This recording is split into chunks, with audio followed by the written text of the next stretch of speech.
učešću u mirovnim operacijama.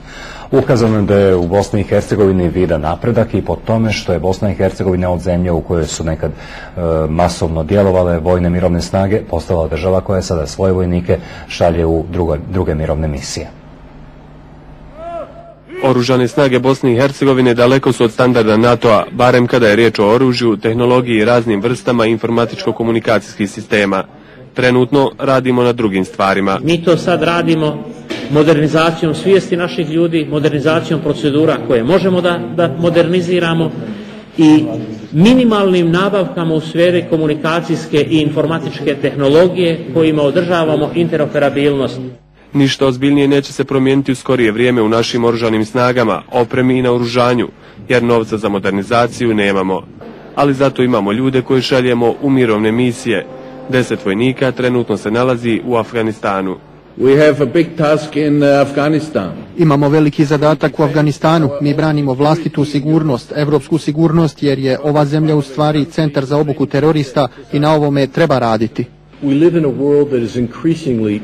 Živimo u svijetu koji je sve više povezan, tako da nestabilnost u oblasti, a koje možda nisu blisko geografski vezane, može imati utjecaja na sve nas.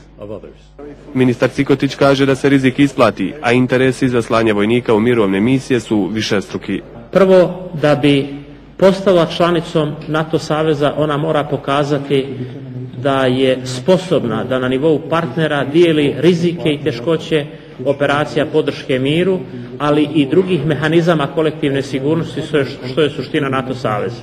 Zatim da u procesima podizanja kvaliteta organizacije i prisustva u svijetu ispunimo neke važne faktore za članstvo u NATO-u.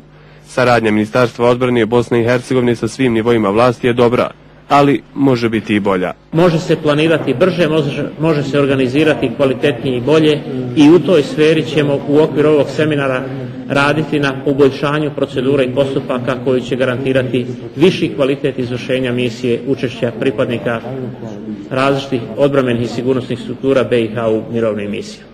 Jedno je sigurno, ni sami vojnici, ni poboljšanje procedure za njihovo slanje ne mogu nas sami približiti NATO-u. Stvar je najviše u politici i naoružanju koje zaostaje najmanje 2 generacije za onim koje se trenutno koristi u svijetu.